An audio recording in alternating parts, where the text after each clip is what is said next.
अरे चंदावा सूरज ऐसन गोर बालुए गौरा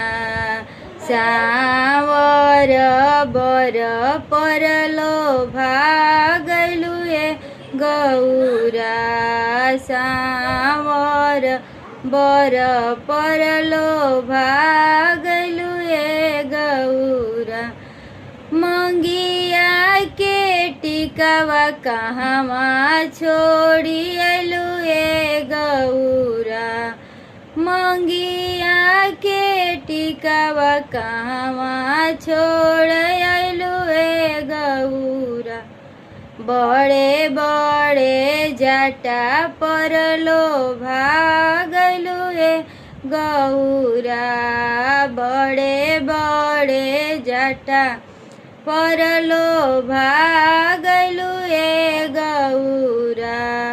अरे चंदन रोरी के टीका परलो भागलुए गौरा और भांगी बर खातिर तप कैलुए गौरा सावर बर खातिर तप कैलुए गौरा। जय बम बम भोले।